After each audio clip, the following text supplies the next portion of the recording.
Fail ওষুধে জীবনবাজি, অজান্তেই শরীরে ঢুকে যাচ্ছে ফেল ওষুধের বিষ। মঙ্গলবারই সামনে এসেছে দেশ জুড়ে 144টি ওষুধের গুণমান অত্যন্ত নিম্নমানের। পাম্প চালিয়ে উঠছে বিল, কেএসবি পাম্প বাঁচায় বিদ্যুৎ, বিলের প্রবলেম গেল। বিদ্যুৎ সাশ্রয়কারী জার্মান টেকনোলজিতে তৈরি কেএসবি পাম্প, পয়সা বাঁচাও, টেনশন ভাগাও। 144টির মধ্যে 26টি নমুনা ফেল করে কলকাতারই ড্রাগ টেস্টিং ল্যাবে। কেন্দ্রীয় ড্রাগ কন্ট্রোলের পরীক্ষার ফলাফলে উঠে এসেছে চাঞ্চল্যকর সব তথ্য। এবার নতুন করে আরও 134টি ওষুধ কেন্দ্রীয় ড্রাগ কন্ট্রোলের পরীক্ষায় ফেল করে গেল। এর মধ্যে রয়েছে বেশ কিছু ইনজেকশন ও স্যালাইনও।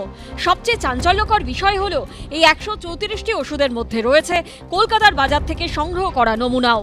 কেন্দ্রীয় ড্রাগ কন্ট্রোলের ল্যাবে পরীক্ষার পর ফেল করেছে কলকাতার বাজার থেকে সংগ্রহ করা 23টি ওষুধ। এর মধ্যে 47টি ওষুধের ক্ষেত্রে দেখা গেছে প্যাকেটের গায়ে যা লেখা আছে ভেতরে সেই ওষুধ নেই, আর 5টি ওষুধ পুরো জাল। গত বছর ডিসেম্বর এবং জানুয়ারি মাসে বাজার থেকে এই ওষুধগুলি নিজেদের ল্যাবে পরীক্ষার জন্য নিয়ে যায় সেন্ট্রাল ড্রাগ কন্ট্রোল বিভাগ। যে সমস্ত ওষুধ ল্যাব টেস্টে ডাহা ফেল করেছে তার মধ্যে রয়েছে পেনকিলার থেকে হাড়ের চিকিৎসায় ব্যবহার হওয়া ওষুধ। তালিকায় রয়েছে রক্ত জমাট বাঁধা আটকানোর ওষুধ, ডায়াবেটিসের ওষুধ, কাপ সিরাপ, চোখের সংক্রমণ কমাতে ব্যবহার হওয়া ওষুধ, সাধারণ স্যালাইন, ভিটামিন ট্যাবলেট সহ বহু গুরুত্বপূর্ণ ওষুধ। এরই সঙ্গে ফেল করা ওষুধের তালিকায় রয়েছে বাতের চিকিৎসায় ব্যবহৃত ইনজেকশন, ফুসফুসের অসুখে ব্যবহৃত অ্যান্টিবায়োটিক ইনজেকশন ও ক্যালসিয়াম ইনজেকশন। এটা ভারতবর্ষের পক্ষে হেলথ কেয়ার ইন্ডাস্ট্রির পক্ষে ব্ল্যাক ডে। প্রত্যেকটা কোম্পানিকে দায়িত্ব নিয়ে প্রত্যেকটা ওষুধকে কল ব্যাক করতে হবে, অর্থাৎ যা যা ব্যাচ তারা ক্লেম করছেন সেটা তাদের কল ব্যাক করে নিতে হবে মার্কেট থেকে। শুধু কল ব্যাক করলেই এটা হবে না, এটা কিন্তু সরকারের সার্ভিলেন্সে এই সমস্ত ওষুধ ডিস্ট্রয় করতে হবে। কিন্তু কেন ল্যাব টেস্টে ফেল করলো এতগুলো ওষুধ? ঠিক কি কারণে নির্দিষ্ট গুণমানের সঙ্গে পাল্লা দিতে পারলো না এই সব ওষুধ?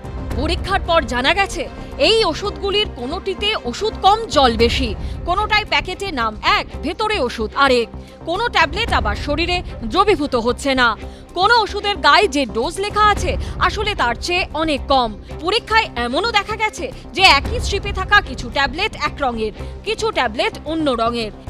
এই দুর্নীতি, এই পরিমাণ গাফিলতি এবং নজরদারির অভাবের কারণে জনস্বাস্থ্য যদি ভেঙে পড়ে তাহলে আমরা 5000 বছরের চিকিৎসা ব্যবস্থার থেকে যে আজকে উত্তীর্ণ হয়ে এই জায়গাতে এসেছি সেখান থেকে আবার আমরা পশ্চাদপসরণ করে চলে যাব। কোয়ালিটি কন্ট্রোলটা আমরা ঠিকমতো করছি না, এবং যেটা করা উচিত, যার জন্য আমাদের গভর্নমেন্টের ডিপার্টমেন্ট রয়েছে তাদের রেগুলার চেক আপ করা উচিত। প্রত্যেকটা কোম্পানিরও যেরকম নিজস্ব দায়িত্ব আছে, গভর্নমেন্টেরও দায়িত্ব আছে। এছাড়াও ট্যাবলেট ক্যাপসুলের ল্যামিনেশনের ত্রুটি, ট্যাবলেটের গায়ে কালো ছোপ তো রয়েছে, আর উল্লেখযোগ্যভাবে এর মধ্যে রয়েছে একাধিক বহুজাতিক সংস্থার ব্র্যান্ডেড সব ওষুধও। যেসব ওষুধ কিনতে গিয়ে কার্যত কালঘাম ছুটে যায় সাধারণ মানুষের, কিন্তু যা খেয়েও আখেরে লাভের লাভ কিছুই হচ্ছে না। সন্দীপ সরকারের রিপোর্ট, এবিপি আনন্দ।